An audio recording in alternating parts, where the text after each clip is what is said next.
We're back in American Truck Simulator. It's been a little while since I've played this game. It is a nice game. It's a nice break, I guess, to be able to just kind of hit the road and travel to any part of the country you might want to go visit. Well, at least in the western United States, that is. It's a relaxing, sort of a cozy game, perhaps. And yet, it's also a little bit difficult, I'd say. Difficult if you want to truly play it well and not accidentally get into any, shall we say, accidents, you know? We're gonna back in here to find our trailer. It's probably a bit of a cheat way to go, but you know what? We're playing a game. Doesn't have to be just like real life. I know that trailer's back there. There it is. Alright. So, I've been thinking a lot about games lately, and I've kind of had the feeling that I want to get some of my time back. Because I've sunk time into MMOs and RPGs and real-time strategy games. And then at the same time, I realized that I have this big backlog of games that I haven't actually played, or I haven't gotten around to properly finishing. City builders and things of that nature. And then I've also been thinking about how, as I've said in some of my other videos, the world is such a dangerous place these days. There's so much chaos and trouble going on. It just seems kind of questionable to be playing games that are making fun out of serious things like war and killing people and stuff like that. I'm not saying there's really anything wrong with those games necessarily, any more than there's something wrong with a game like Grand Theft Auto, you know? I'm not saying there's anything wrong with it. It's a game, right? But is it a really good game for us to be playing? I don't know. I guess the question would be, why would we play those games? And then it comes down to the fact that there's so many games out there. It's not like we have a shortage of options. And if you play a game that's primarily a competitive sort of a game, then about the only thing you really get out of it is being able to climb up a leaderboard, right? And is that really much of a reward? In a way, it's not. You climb a leaderboard, so your rank's a little bit better. Does it really improve your experience in any way? No, not really. Or maybe you have a little bit more in-game currency in your favorite MMO or something like that. That's fine. But again, what does it really profit you? Nothing really. It's just grinding upward for a bigger number, and in the end you really have nothing to show for it other than to be able to say you did it and you took the time to do it. But nobody's going to remember it or care one way or another about it, all things considered. So it really just makes me kind of stop and think and wonder, you know, why would I really care so much about that? And then, of course, I've thought about the games that have subscriptions and things like that, and it's easy to get sucked into the promise of them, the hypothetical fun of teaming up with other people or making friends or something like that. But I've kind of thought to myself about how my best experience in gaming has usually been shared experiences and single player games, I guess what I'm saying is single player games that I shared with other people. Like maybe two people sitting at the same computer and we're able to kind of share that experience because we're both looking at the same screen. Or being part of a community where even though we're not actively playing the game together, we still have this sense of being part of the same group of people who are interested in that particular topic. And the truth is, in multiplayer games, I haven't had that great of an experience.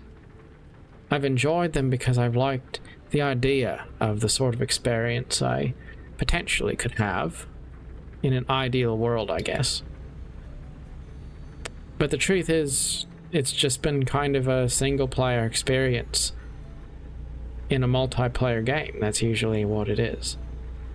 I don't really like real-time strategy games that much anymore because, like I said, all you're doing is grinding up a leaderboard, trying your best to win a match, and in the end it all resets to 0 and you have nothing to show for it other than to be able to say that you spent some time doing it. That's about it, you know.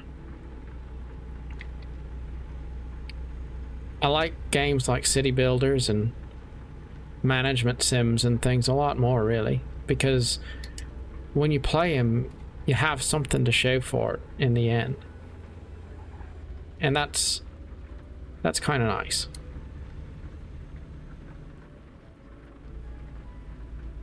And then there's the whole issue of just,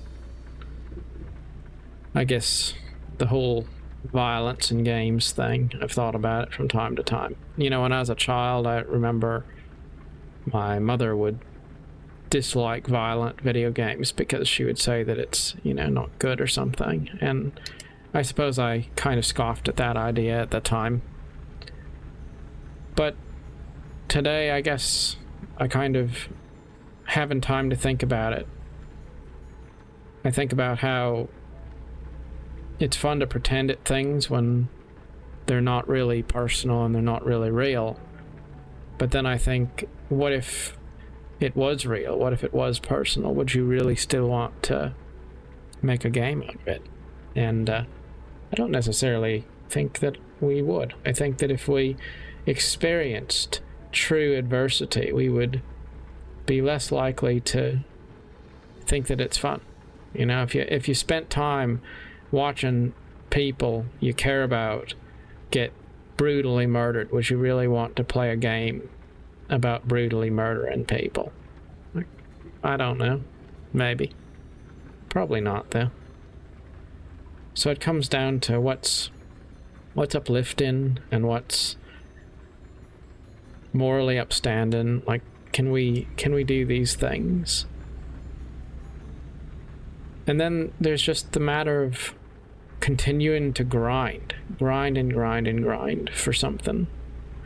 And there's so much time that you can sink into trying to grind upwards. You spend time continuing to chop trees and do whatever it is so you can build up a base in some survival game, and the truth is it's such a time sink when you compare it to games like a city builder or something where you sit down and you really just legitimately enjoy the experience and you actually get somewhere with it in a reasonable amount of time. That's so much more rewarding than something that just takes a lot of your time, and it never really stops taking your time. If anything, the more you sink time into grindy games, the more you get to a certain high level position where you just have to grind even more for that next level. I was playing Valheim and I was thinking about that. I was thinking, this is a pretty cool game. Like, maybe I'll switch over to Valheim from New World. And then I was thinking, that's even worse, because in Valheim, you're trying to build this base, right? You're trying to build your little fort in the wilderness. And then you're going to have to keep on chopping more trees and killing more little monsters and looking for bones and looking for metal and looking for whatever other things you need to build up the base. And then I think about the other games that are on my list to eventually get to. I think about how I'm not going to get to them because I'm going to still be chopping trees. And my goodness, how much trees have we chopped as RPG players? Like every game, it's all just chopping trees. Like we're chopping fake trees while our lives disappear before our eyes. Isn't that ridiculous? I think it's good to have fun. I think it's good to have something you can do that just you unwind and you relax, and maybe it's a little mindless. I thought American Truck Simulator, it's already in my library. It's yet another game that I think about playing, but really don't. Thought maybe it's a good game to consider playing while I'm listening to an audiobook or making a video like this. There's something about a road trip, you know. You start off, you jump in the car, and you just know, as long as the road's going by, you and whoever else is in the vehicle, they're a captive audience. And there's something kind of nice about that, isn't there? It's just cozy. You've got the cab of the truck and the road going by. That's all there is to it. You and the road and the company of whoever you're in the vehicle with while you watch it go by.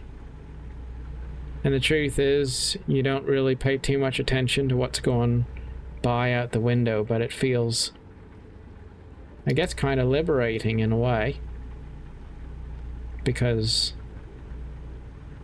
there's a catharsis in just watching the road go by. Of course, in a game like this, we have to make sure we don't accidentally take a corner too fast and tip over. It's not really a hard game, but it does take a little bit of concentration to make sure that you don't wind up tipping over. Just got 38 miles left. But anyway, I was thinking, why not? Why not just make these gaming and conversation videos maybe about American Truck Simulator? Just get in and go for a drive, you know? Might be kind of a nice diversion. I don't know. I know I want to spend a lot more time playing games that allow me to make progress. City builders and stuff like that. It's rewarding and it's fun to do them. And it's been too long that I've had these games sitting around in my library, waiting until one day when I have time to get to them. There's a lot of truth in the fact that you have to give up something if you want to get progress in your life. Life's filled with so many things that just weigh us down. And we hang on to these things because I guess if we acknowledge that something's not really serving us very well anymore, that makes us feel like we've lost something. So we don't really want to acknowledge that. We see things not as they are, but as we wish they were. And then we get frustrated in life because the truth doesn't change just because we have a different interpretation of it. The truth is absolute. It doesn't care what we think of it. When we accept the truth just as it is, and we listen to ourselves, you know, it's like fear. Why do we have fear? Fear is a tool which is there to help give us a signal so that we can avoid potential harm or pain. the same basic thing applies. Pain is there as a signal so that we can understand that we need to take steps to avoid injury, potential injury. So success isn't about dulling the pain and not thinking about it, or pretending that we're having fun when we're not, or pretending that things are good when they're not. It's better to just face life with your eyes wide open and know, if you enjoy something, you enjoy it, and if you don't enjoy it, you don't. And you don't pretend that you're having fun just because you know you're supposed to have fun, and you're afraid to face the reality that maybe you're not. Like, these are things that we do so much to ourselves. And I think it's important to be aware of how you feel. It's important to be just conscious of these things.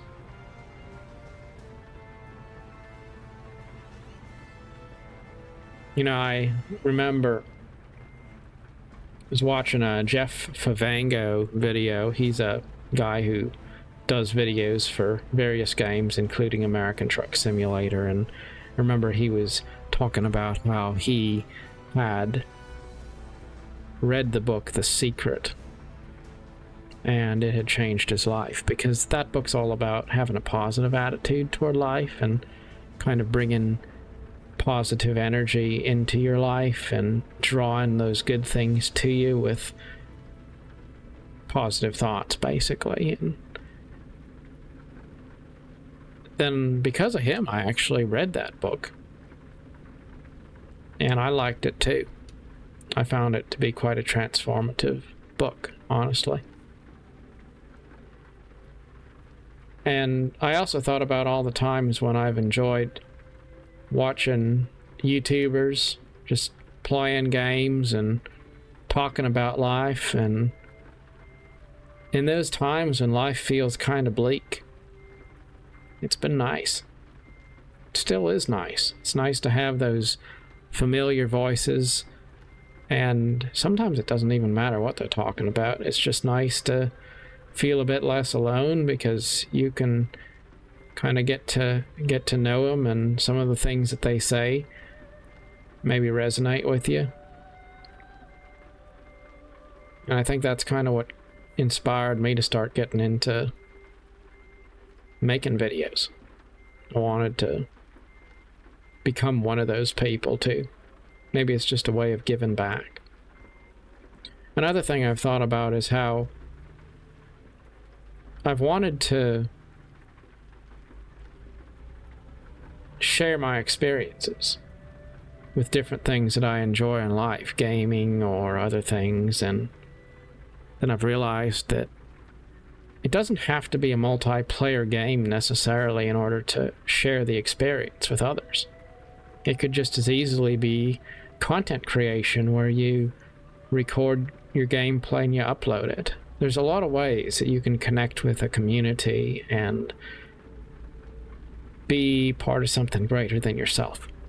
You don't have to be playing a massively multiplayer online game to connect with a meaningful online community. And realizing that has also made me pivot just a little bit at a time away from MMOs and those massively multiplayer experiences to focus more on some of the other things, like maybe finding offline ways to share those experiences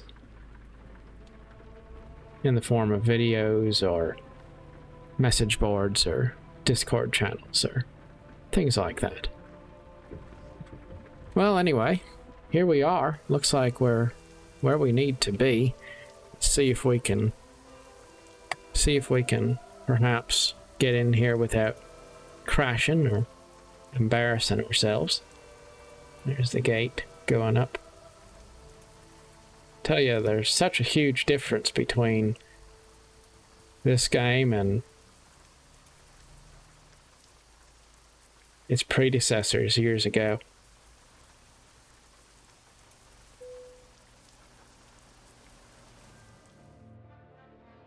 We will go ahead and put this trailer where it's supposed to go. We have to back it in. There's the spot where it's supposed to go. Now, if we were driving a truck in real life, we wouldn't have this cheating camera view, but it is a game, so we're going to go ahead.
That ought to do it.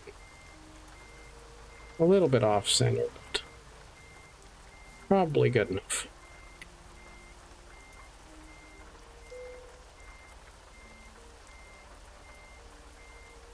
And we'll drop that trailer and get credit for this knockoff of General Mills.